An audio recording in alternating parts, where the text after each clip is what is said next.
Good morning, everybody.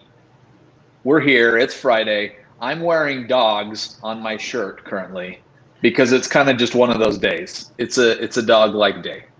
So we're excited because we have who we might call the Queen of Canvas, Kona Jones. You guys, she doesn't need to be introduced. You guys know Kona better than you know me. I know most of you right now are actually saying, Mark, stop talking, just let Kona talk. I'm not going to do that for at least another 10 seconds.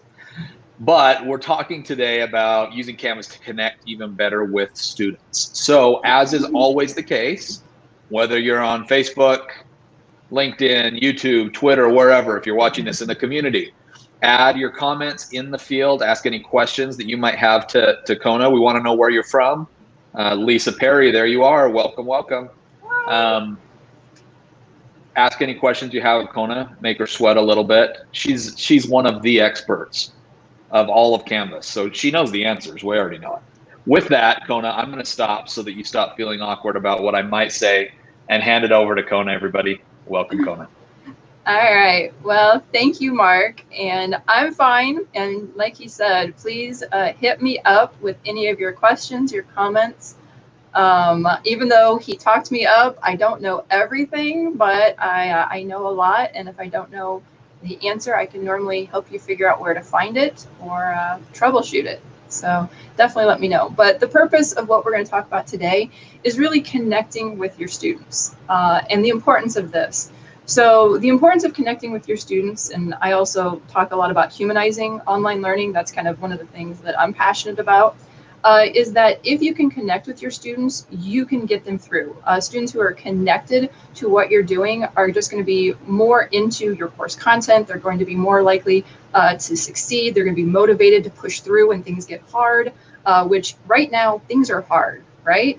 Even though, we've already been through, a few months of this, it's not necessarily easy, right? Our students still have a lot of anxiety, a lot of stress. There's still a lot going on with our students and ourselves. And so it's more important than ever to be connected with our students and to help make sure our students feel connected with us.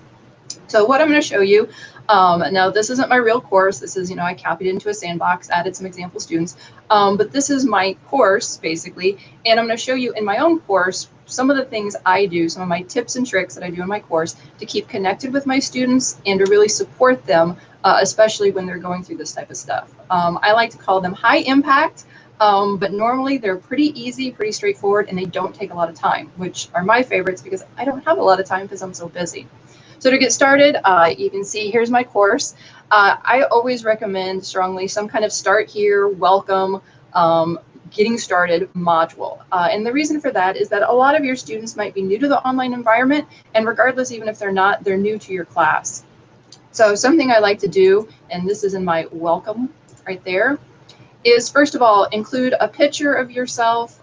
If you don't feel comfortable with a picture of yourself, include a picture of your dog, a picture of something, just for the students to kind of feel a little more connected with you. That helps with that connection, right? Because normally the students would be seeing you in class if this was a face-to-face or a hybrid class, right? And so you want the students to say, oh yeah, that's what you look like. I also like to, even though this is, you can see, I said, yes, it's okay if you make mistakes. This is my kind of my welcome letter to the students. I also narrate it. So I actually have an audio of me talking through. Now, the awesome thing is that Canvas lets you do this right in Canvas. And so what I did, I just typed this out. And then if you go to edit, now I'm not using the new rich content editor, so sorry about that one.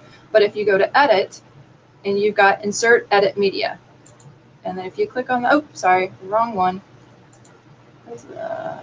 This looks different than right here. Sorry, record upload media. So record upload media, and oh, here I am. Hi, but I don't want to do that. I just want to do the mic. So I turn off, no video. Now it's just the microphone. I click start recording, and then I can just go ahead and read through or say whatever I want to say. Once I'm done, I just stop recording. It will automatically load, and it will show up just like that in your class. So there is a really quick and easy, and one of my favorite ways to really get the students hearing your tone and your voice. Even if you don't ever do a lot of your own video, even though I will recommend that, and we'll get to that in a second, The students getting to hear your voice and getting to hear the inflection in your voice, the enthusiasm in your voice coming through, it really helps them become connected with you. Also, when they read your directions in the future, I've actually had students say they now read my directions like with my voice. So they actually like think about my voice as they're reading my directions, and that kind of helps them. So adding that little bit of voice is quick, easy, and something I like to do just to help my students kind of feel that they're connected with me and connected to the class. And you can do that adding anywhere you've got that rich content editor, whether it's the new one or the old one, you can add that audio or video directly in using built-in Canvas features. So if you want to add it into your welcome discussion, if you want your students to be able to add their own audio or video into your discussion, you can do that as well. You can do it for announcements, you can do it for assignments, quizzes, anything where that rich content editor lives, you can add that type of information. So that's just by welcome. I mean, so think about right there, there's a bunch of easy ways to just get yourself connected with your students. Something else I love doing is a course walkthrough. Now for this one, because I did want a screen recording, because I wanted, this is an actual recording of my course screen, and I kind of just talk my students through the screen. You know, I kind of take them through, here's the course, getting started, resources, all of that information. And if you don't have something, there's lots of free programs out there. Our school uses Canvas Studio, which we absolutely love. We love Canvas Studio, but it allows us to do this right in Canvas. And if you don't have access to Studio, though, there's lots of free. There's Screencast-O-Matic. I know Snagit used to have a free version called Jing, but there's other free online screen recording apps that you can use and create these videos where you're literally talking your students through, here's how I expect you to work through the course. Here's things to look for. Here's where you can find this information. And that really helps the students become connected because they realize, oh, okay, I mean, it's just like if you were in class face-to-face and you're explaining this is how our class is going to do, or this is how our class is going to go. I do something similar for my syllabus as well. Not only do I have, you know, here's my syllabus file, I actually do a quick video where I hit the highlights. So I don't, trust me, I do not read every page of like my 20-page syllabus, but I do go through and I hit the highlights of my syllabus in a video. So that way the students can kind of hear me talking through the highlights of the syllabus, just like they would if they were in a face-to-face course. So it's all about making those connections, letting students hear your voice, hear, you know, what you think is important, all of that type of information.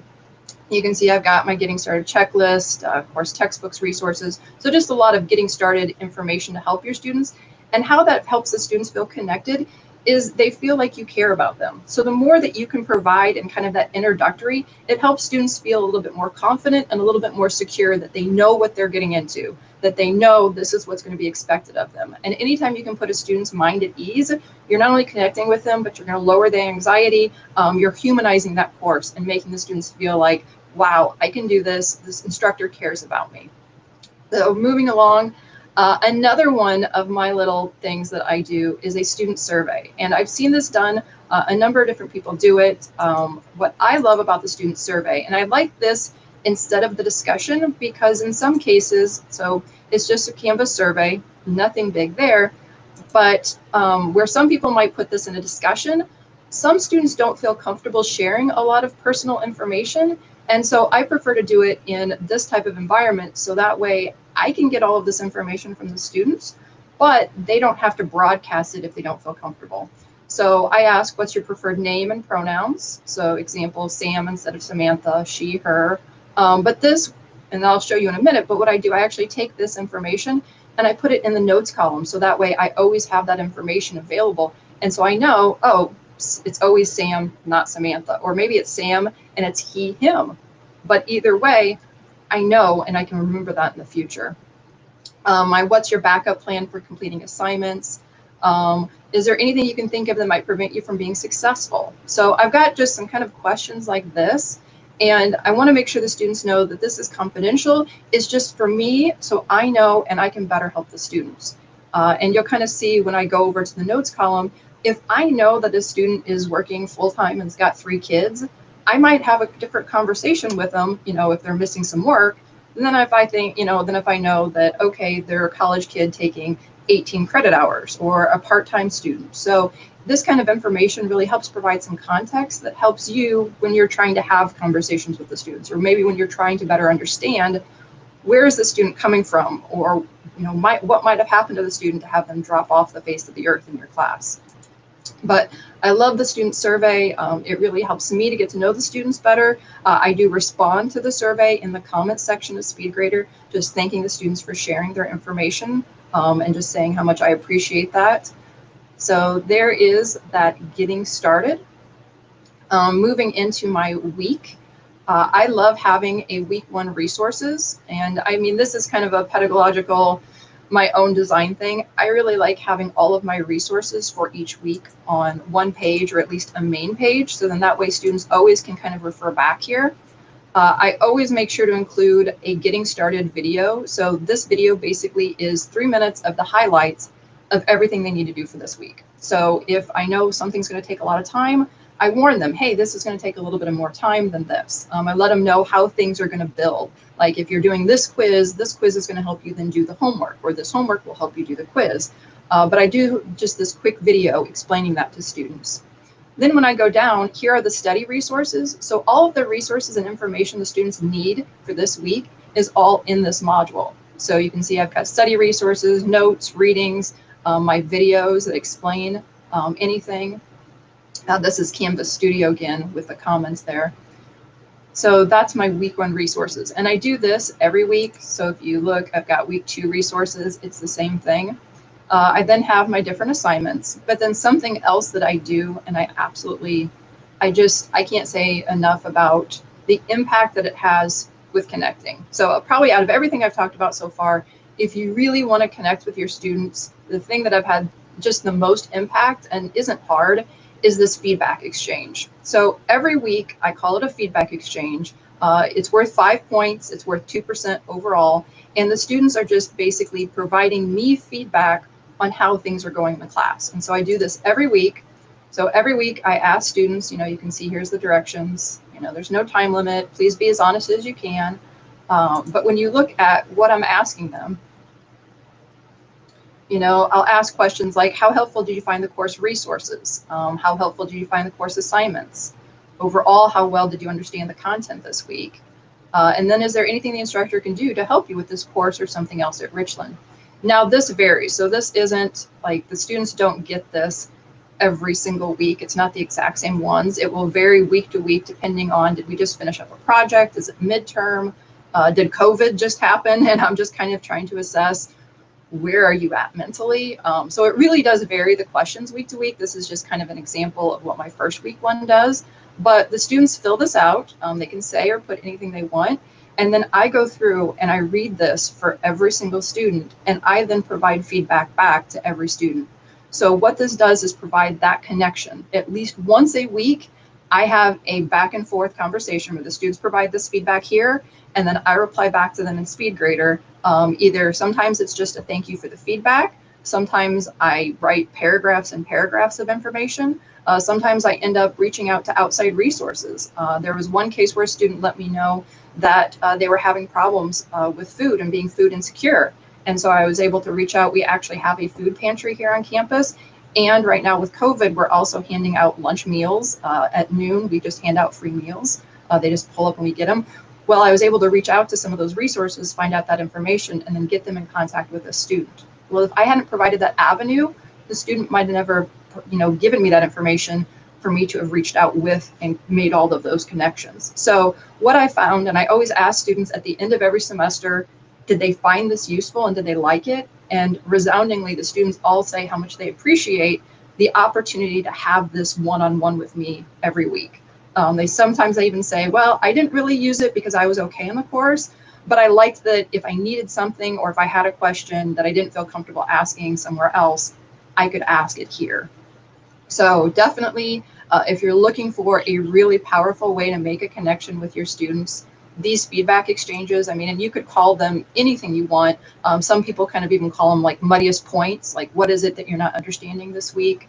I've seen other people do other types of surveys or survey questions, but this is one of my favorite and best ways to make connections with your students. Awesome. Kona, let's pause really quick and take some of these questions that have come in. All right. So Ryan, thanks for coming back. We see him in here every so often. He does have the coolest last name that currently exists. He's wondering, is it better to organize modules by units or weeks? What are your thoughts, Kona? Honestly, it depends on your topic. It really does. I prefer week just because I think for students, it's easier for them to conceptualize for this week, here's everything I need to do. And if I just do everything in this 1 week module, I know that I'm good. And I've actually heard students say that because I've kind of asked students, like, do you like this? Do you like by unit? Do you like by whatever? By chapter even? And unless you do 1 chapter a week, I really have heard students saying they really appreciate a week module because then they just know everything in this 1 module, that's all I have to do. And when I'm done, I'm done. But I will say I've seen some other instructors, my husband included, who goes by units. And I think structurally you can make a unit work. For the online environment, though, I will say the most people who make the unit structure work, they're teaching a hybrid or a traditional course. In the online environment, I really gravitate towards the weekly one. And I'm not saying you couldn't make it work, but I personally feel, and my beliefs are just that for students and for student benefit, they just really like, here's everything I need in this week. Now, I understand that sometimes people have things that bleed over, like, well, I might start it in this week, but I'm not finishing it until next week. And so I can see where sometimes maybe even clumping maybe 2 weeks together might work. Honestly, it's one of those where we'd have to have a conversation, and it'd be a conversation I'd love, where we just kind of talk back and forth about what are you trying to do? What types of assignments do you have? How long do the assignments take? And just kind of go back and forth. But my preference is normally for most people, just stick with a week and try to keep within that framework. Awesome. Thanks, Ryan. Good question. Lisa Perry called out here that she goes by units in the elementary level because some students take so much longer than others to complete the mastery of a unit. And that's great. True. And that's a good point and that's where, like, for us, it's not kind of a self-guided. We got to keep it week to week. But if you've got something that's more self-paced, I could definitely see where a unit might make more sense because then all of these things go together. So, yep. Excellent. Erica popped in. I go by units and divide them with rubrics. Oh. Fantastic. Interesting. Yeah. Oh, Shara, our friend Shara, how are you? I build by units and use the text headers to chunk. Okay. Yeah. Fantastic. Our friend Beth, hi Beth, is here. If you're scrambling to take notes, this video will be available after the Canvas Live. Kona is full of amazing info. Just breathe. And text headers are great. Text headers are amazing. So if you're wondering a text header, you just add and go text header. And I will sometimes do this, or like things to do. In fact, I've seen one instructor, I love what she does. She has like to read, to watch, and to do. And those are like her headings.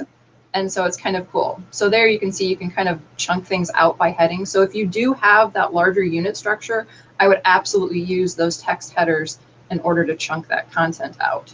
It's super easy to use, and it really does make a big difference visually when students are trying to figure out how does this fit together. So that is a great suggestion with the text headers.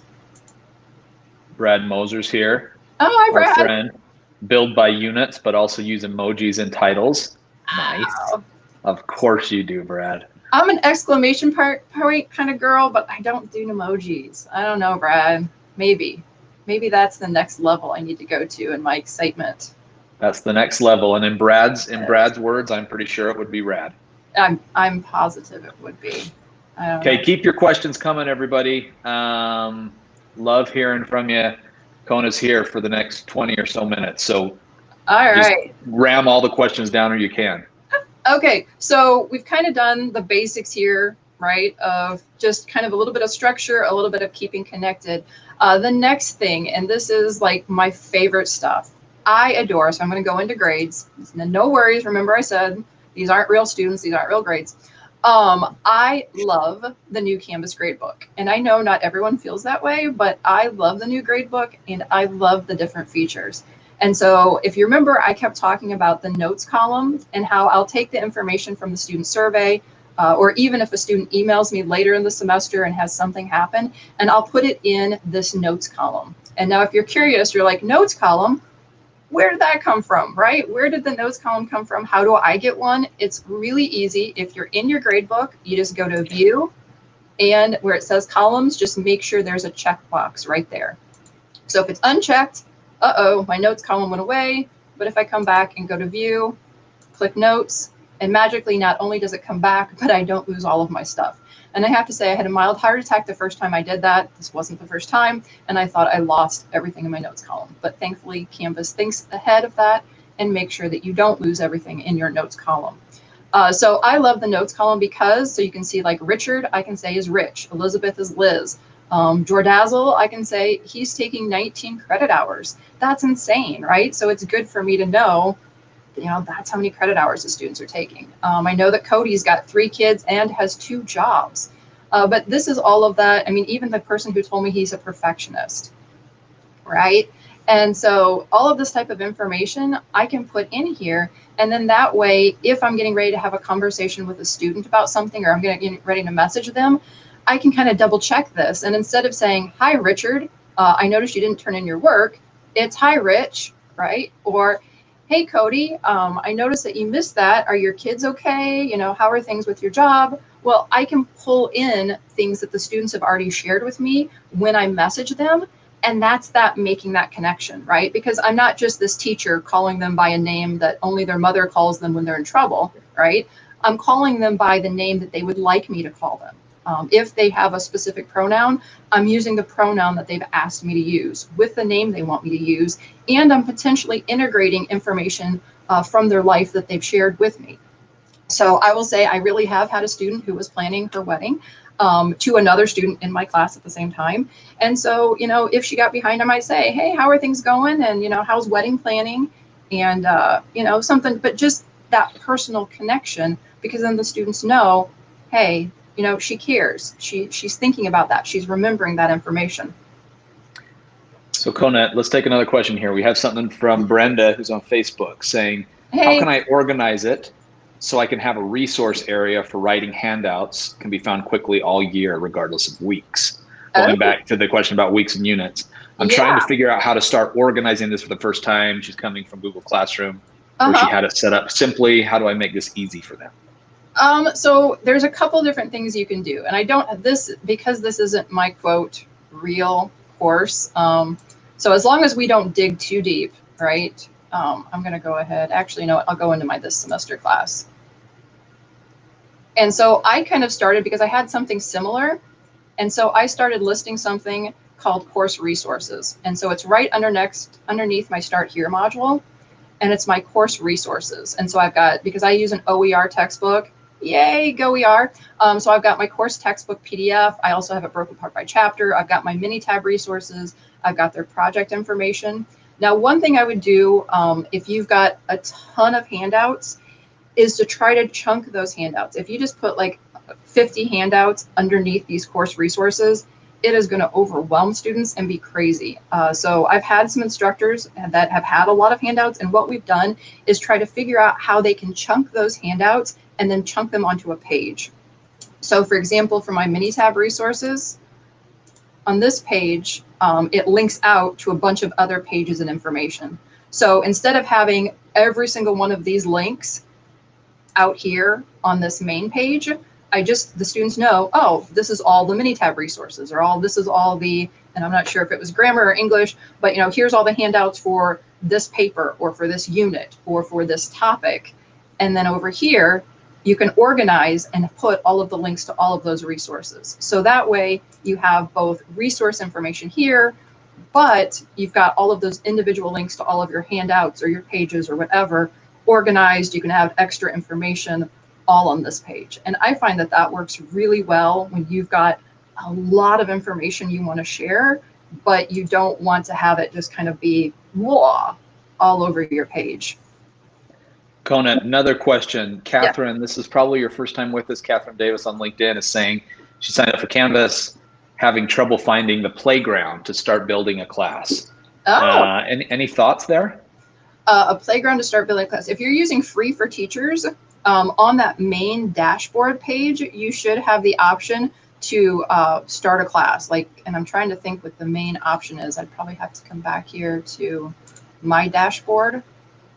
But if you're trying to start kind of a place to share, well, on mine right now, it is right there. So, and I'm pretty sure for Free for Teachers, you should have that start a new course. And I do it all the time. I mean, Canvas Essentials is the course I was working in initially. And that's just a course where I started a new course and I just kind of start playing around and having fun with things. And so you don't have to add students, you can just do whatever you want. But that should be from your main dashboard page. So if you go to dashboard, you should see start a new course. If you don't see start a new course, then somehow you got added to Free for Teachers either as a student or potentially if you're using this through your school might not allow you to start a new course on your own. You might have to contact your Canvas admin. So like at my school, if my faculty were watching this right now, they'd be like, Conam, I don't have a link like that. And I'm like, I know, because we have it locked down. But if you let me know, I will build you as many sandboxes as you want. So I hope that helps get you where you need to go. Awesome. Let's keep, Travis Thurston. How are you, Travis? Hey, Travis. Love your course tiles, Kona. Nice little shout out. We are going to throw, we've had some question about where people can come back and relook at parts. I will throw in the comment section right now a link. That link will go to the library. We've done, I don't even know, 50 plus of these now over the past 2 months. And so check out the link I drop in here in about 20 seconds and you can find all of those. You'll be able to see this one as soon as we get it up. All right. So keep going. So back to some of my favorite things. So in the grade book, right? So notes is probably one of my favorite ones. But for anyone who knows me and has even heard me talk at all, one of my other absolute favorites is message students who. And if you're not using it, oh my gosh, you are going to fall in love with it because it's the best thing ever. So if you go to any of your assignments, whether it's assignment, discussion, quiz, right? You mouse over, you get your 3 little dots and go to message students who. And what this is going to do is you can message all of the students who haven't submitted, haven't been graded, scored less than, or scored more than. And so I love this because what I use it and how I use it to connect with my students is that, let's say that, in fact, I just did that this morning, haven't submitted yet. So right now I've got an assignment that's due tonight. And I went ahead this morning, first thing, and I sent all of my students who hadn't submitted to that assignment yet, just a quick message saying, hey everyone, just a quick reminder that, assignment blah, blah, blah is due tonight. Remember, you need to be doing XYZ. If you have any questions, let me know. Well, it took me all of 30 seconds to send that reminder. And I regularly get feedback from students, and thank you for students for sending that reminder. Right now, their lives are crazy. Their lives are insane. Should they have it on their, they do have it on their calendar. They do have it on their to-do list. They should have that information. They should know it's due. But you know what? It's 30 seconds for me to send that reminder, and then it pops in their notifications. It gets sent to their email. And then the student remembers. It's like that, oh yeah, I did need to do that. And so that 30 seconds gets you a world of goodwill and a world of connecting with the students because you care about them and you care enough to remind them. So I will do this for students. So the due date, I'll remind them, hey, it's due today. If you accept late work, I'll come in the day after it's due and I'll remind students who haven't submitted, hey, I noticed you haven't submitted yet. I hope everything's okay. You can still submit this until, and then I put however long they've got until they can submit it. So those are kind of some extra ways you can work that one. So I love, though, message students who. I literally use this, I don't know how many times a week, just to do those quick, reminders to my students about things. Another feature that you can use with that message students who, once the students are done, if you wanted to send all of your students who scored maybe below a certain, so maybe every student who scored below a 70, a message saying, hey, I noticed you scored below a 70 on this. This was a difficult assignment, but if you don't understand this, you won't be able to move forward and be successful. So make sure you do X, Y, Z. So you can also send reminders out like that, just letting students know, hey, I noticed.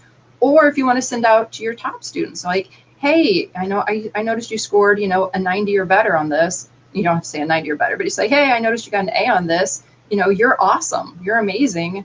Keep it up. So message students who I absolutely adore.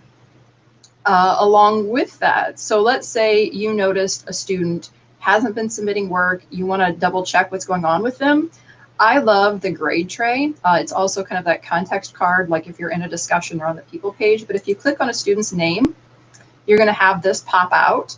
It's going to give you their last 10 graded assignments, their level of participation, their level of page views, number of missing assignments, late, grades. You won't have Act as user. I do just because I'm an admin. But you will also have this option that you can message the students right here. So let's say you're in your grade book and you're like, oh my gosh, I really need to send the student an email because I've noticed they just haven't submitted anything this week.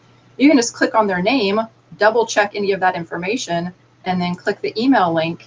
And then just right here, you can email that student anything you want to email them while you're kind of looking at that grade, number of missing assignments. So you kind of have that reference. I know it's kind of grayed out, but you can normally still see it as you're trying to message that student and kind of say, hey, I noticed you haven't done the last 3 assignments or last 4 assignments. So just another way, a quick and easy way to connect with a student. Also, because you've got that notes column, you could check your notes column and know that instead of calling this person Elizabeth, you call them Liz. So I love that grade tray that pops out.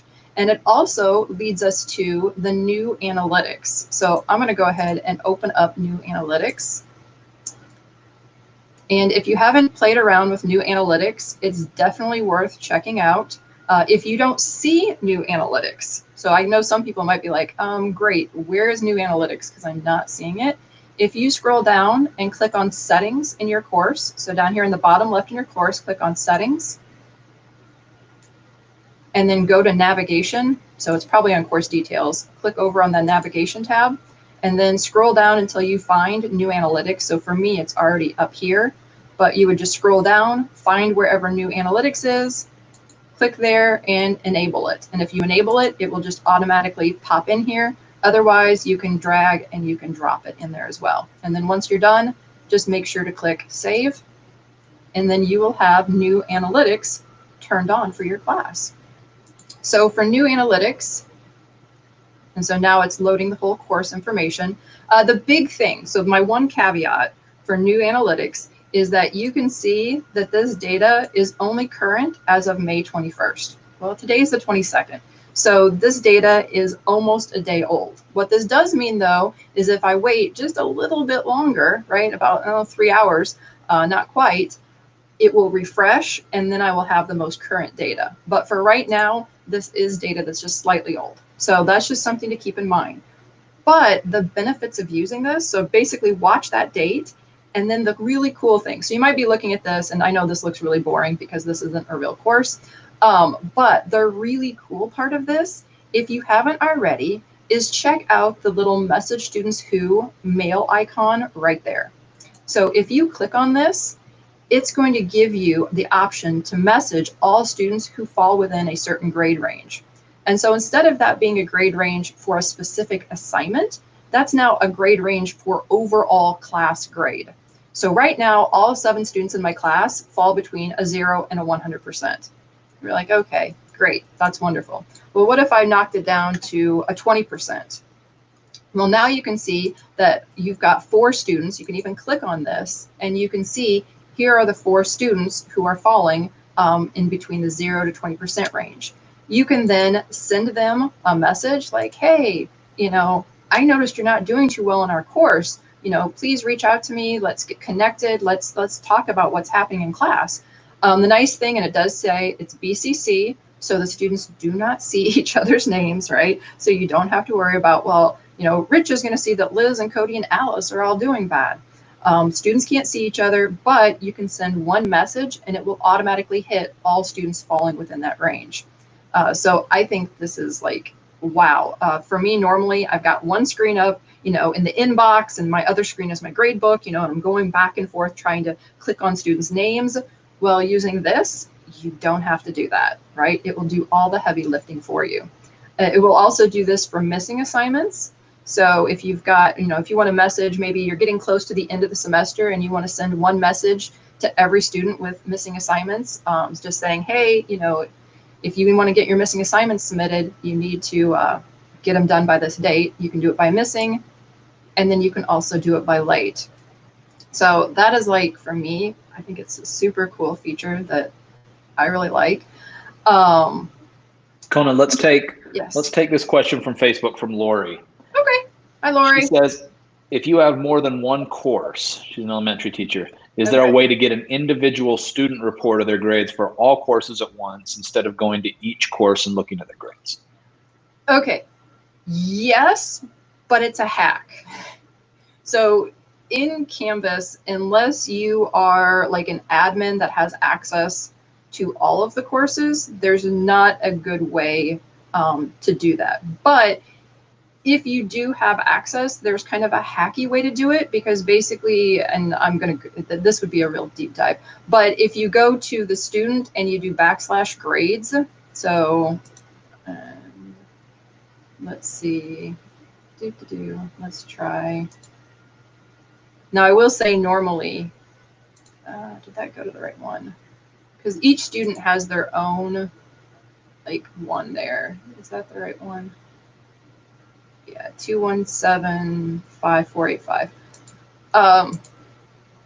Yeah, normally I don't do it from this screen, but if Lori Fox, my email is, and I don't have a way, my email is kona@richland.edu. So just KONA@richland, RICHLAND.edu. If you email me, there's a hack. There is a way to do it, but the time it would take for me to show that and bring it up versus there's a page in the community that actually has that information and has the guides, I will get you the answer to that question. In fact, I even know where it's at. It would suck up a bunch of time. So yes, but it's a hack, and email me and I promise I will get that to you. So sorry. See, I might not always know the immediate answer, but I know where to get it. Perfect. Okay, keep going. Okay, so back to where we were at in analytics. So the other cool thing there in analytics is also the weekly online activity. So we were at the course grade and we hit the message students who, right? Some people might think the amazingness stops there, but the amazingness does not stop there. If you click weekly online activity and then click this little message students who, what you're gonna get is resources. So here you get a pull down, or you can start typing the name of any of your course resources. So like course textbook and resources. Well, what if I want to see which students viewed that particular resource? Well, here you go. I know the only student who's viewed that resource is Elizabeth. So I could send her a message saying, Liz, I really appreciate that you actually took a look at this resource. Or if we want to message the students who didn't view, we could come over. And now I know these students, none of them ever clicked on my course textbook and resources page. How sad is that, right? Well, so the first week of class, or at the end of the first week of class, I could come in here and subject course textbook and resources, and I could send all 6 of them a quick message saying, hey, I noticed that you hadn't checked out the course textbook and resources page. That's a really informative page. It's going to have the link to your textbook and all of this important information. Make sure you go check it out.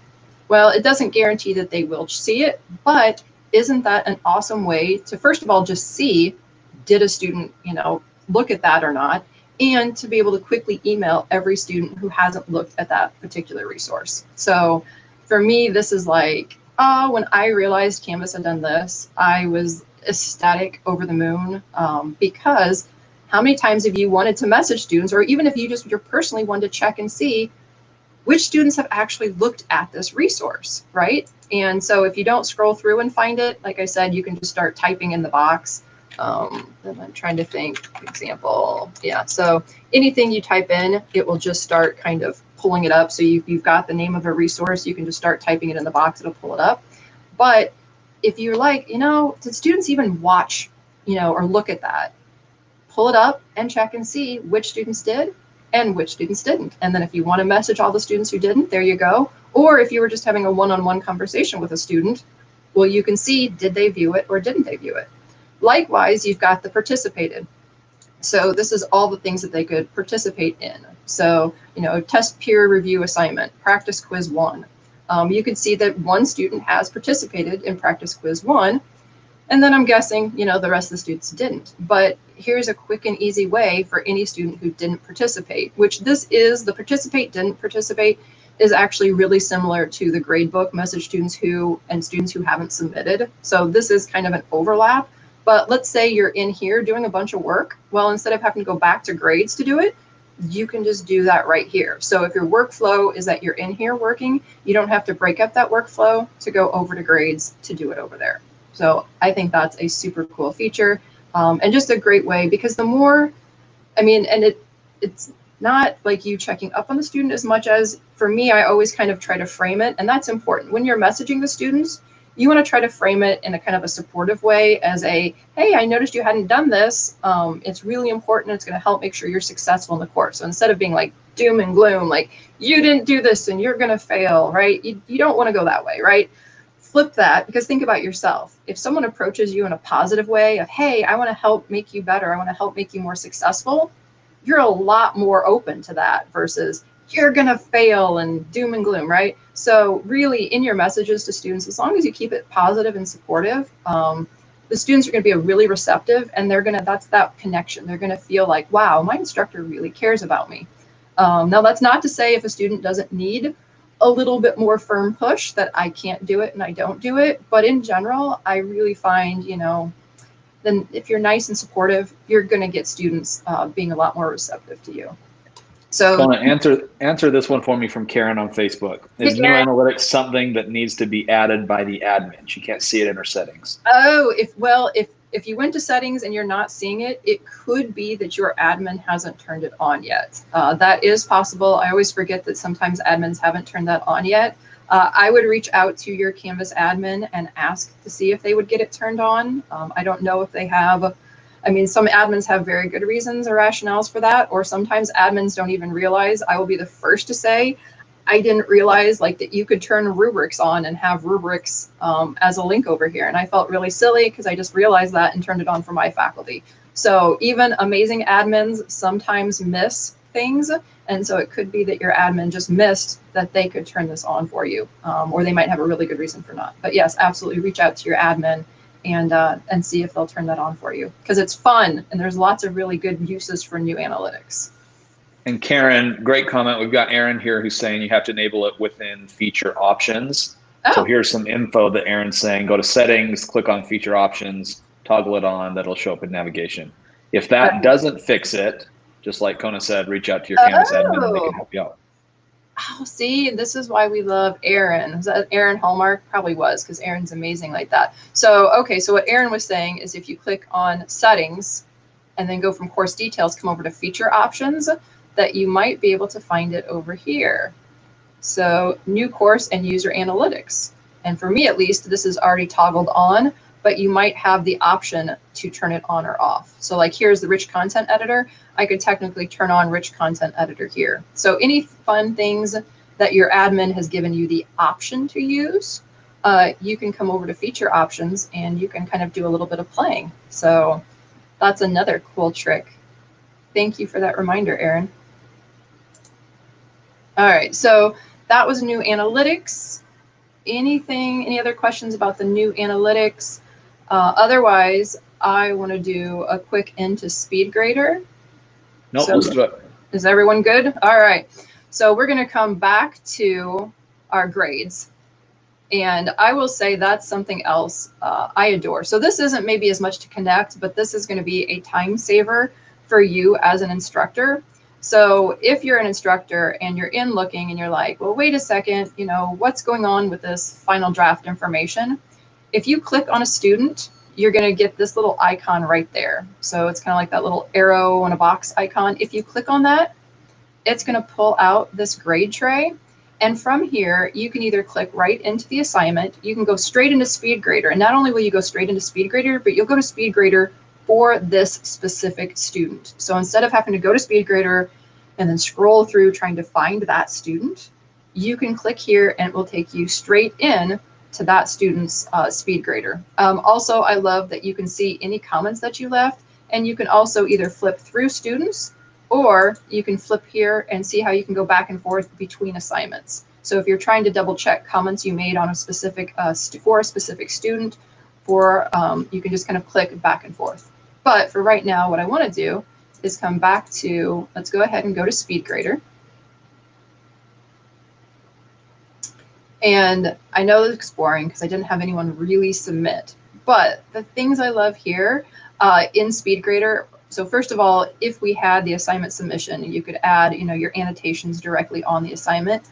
But in your assignment comments, not only can you attach files, but right here, you can attach those media comments. So remember at the very beginning where I said any place there's a rich content editor, you can click and you could either make a video or you can turn the video off, and you can do just, your audio recording. And you can also upload media here as well.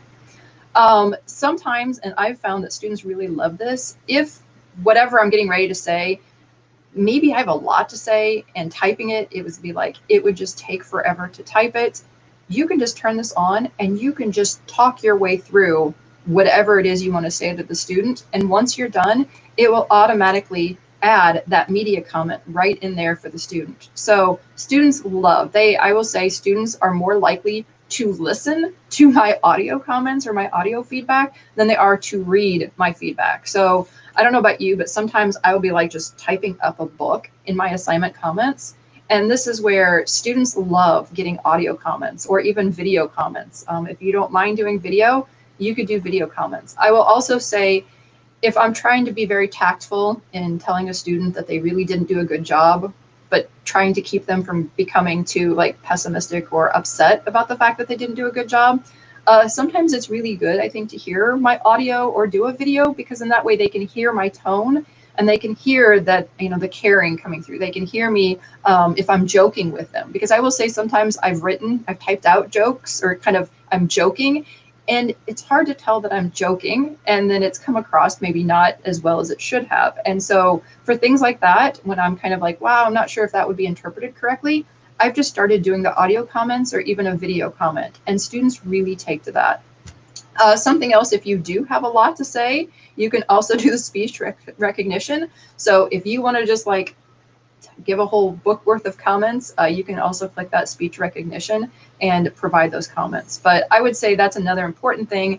I get a lot of feedback from students as well. So if you're trying to make that connection, providing feedback is so important. And so, the audio and the video, I think, are quick and easy ways. If you've got a lot of feedback to provide or even that speech recognition, these are quick and easy ways for you to provide feedback and make sure the students get that information.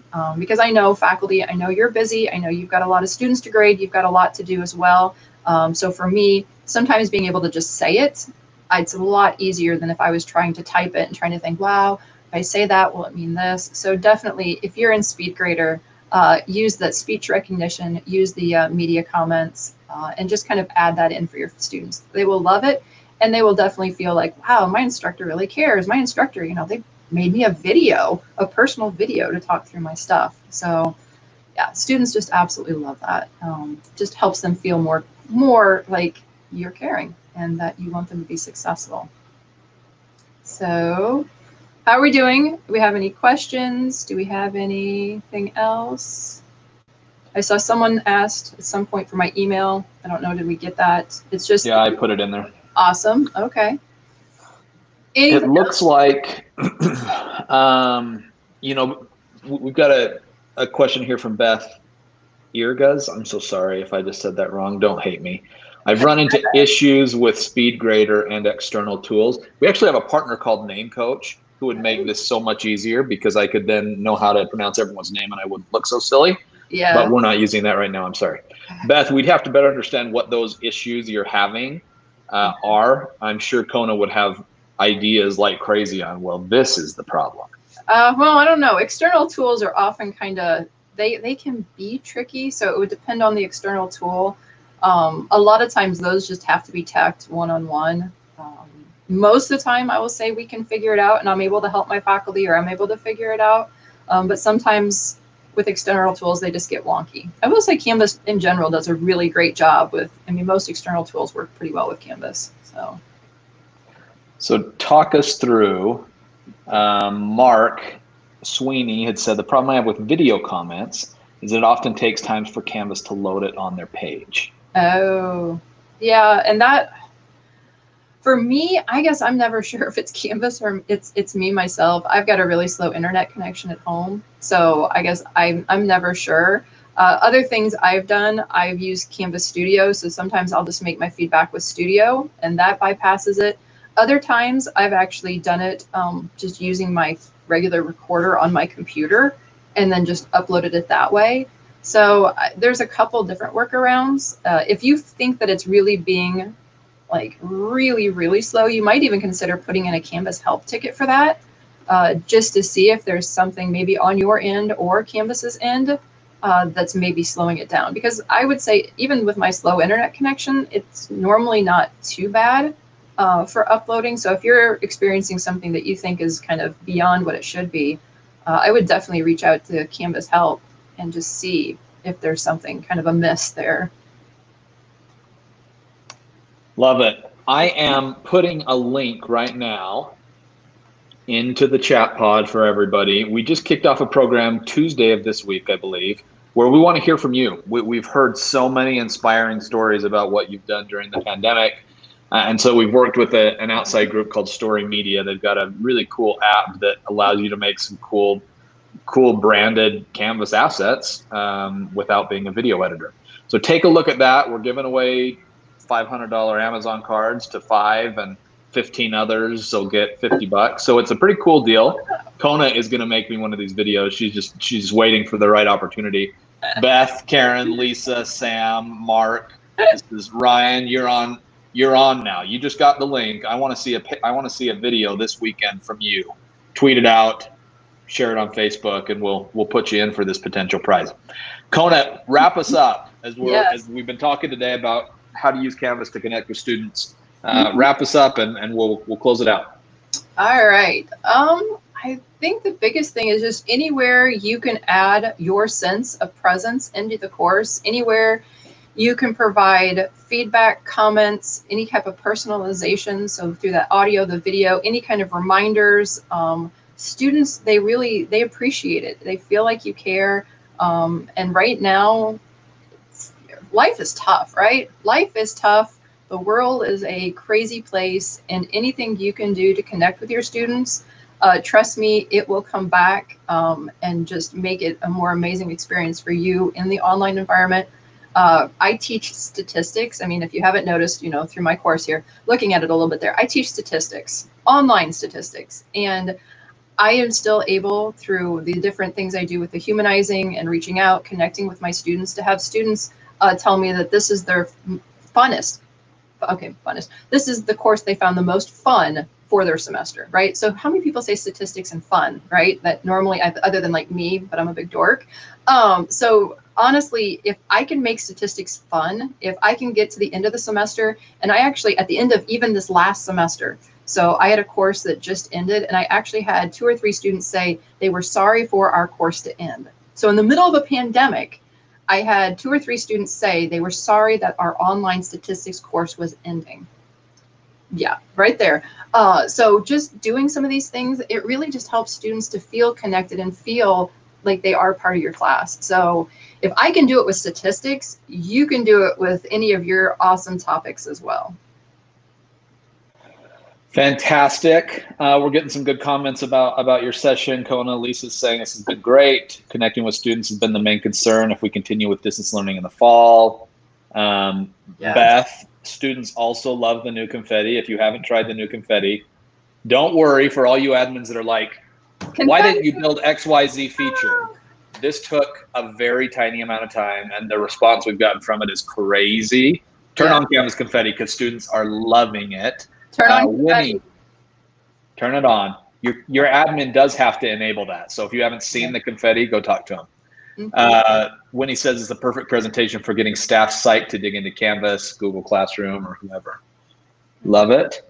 So Brenda from Facebook has got a comment here about how do we make the Canvas format look cuter or more interesting for students? Excellent question. There was a session, Brenda, that our friend Kat Flippin did a week ago today, where she taught everybody how to use the HTML editor to be able to do some really fun stuff. I would go and check that out. I think it's a great resource. I'm sure Kona could talk for days about how to make Canvas cuter, but we're going to let you go back to Kat. Yeah, I would definitely, I am not, I personally caught a little bit of her session, and I I bow down to that. This is the best I get for Qter, and that's even pushing it for me for my getting started checklist here. I will say though that in general, when we've questioned our students and asked our questions, now granted, I'm in higher ed. If you are K through 12, I've got an 8-year-old, and so I understand if you're K-12, you want to make it look a little bit more interesting. I will say for higher ed that when we've surveyed our students, because we've been using Canvas since 2012, and we routinely survey our students about this type of stuff, they don't care about cute. They care about, can they find it? Does it make sense? And can they, you know, be in contact with their instructor? And so if you're in higher ed, I would just focus on like the main things. But if you're K-12, I would definitely, or even if you have your higher ed and you just like making it a little more fun, I would definitely check out Kat's session, because yeah, I bow down to her knowledge and her abilities there of getting stuff looking amazing. So we do, Kona, since we've got you, I do want to ask you one more question, because we've had some comments about really it's an accessibility question. What do we do when internet's, you know, kind of an issue? One of the questions that just came in, let me find where that went. You guys are bringing in great questions, so thank you. You're just making it difficult for me to find them. Yeah, accessibility is huge, so that's definitely. Any thoughts, Kona, on how do you use Canvas when you have students like in an offline mode, for example? Mm-hmm. If you've got some kind of internet issue that students may have. Well, it depends. If your admin is enabled for students to be able to download course content, and there is a setting on the admin side that allows students to kind of basically download an entire content worth of course. And if that's possible, talk with your admin about turning that feature on, because in that way students can actually download your course content and then use it and make it viewable. I mean, they can't submit assignments or do anything like that. They can't participate in discussions, but at least they can access the course resources. Something else we've been doing, because we use Canvas Studio, I've been strongly recommending that all faculty make their videos downloadable. And so what I know, we live in a rural area. And so what some of our students are doing is they'll actually drive into town, sit in a parking lot that has Wi-Fi. They'll download all of their videos for the week, and then they'll go home and watch the videos at home. And so if there's any way to make your videos downloadable, if it's possible for your admin to turn on the ability to download the course content, I think it's like downloads as an EPUB file. I would talk with your admin about doing things like that. Otherwise, most students, and I won't say all, but most students do have phones, and Canvas Mobile, I mean, the mobile app has really been a lifesaver for a lot of my students. It's not perfect. I wouldn't recommend like taking a whole course, but it's really helped out a lot of our students who have been in a jam. So Canvas Mobile, even if they don't have a computer or they're having issues with it, sometimes that can be just enough to get them through. Love it.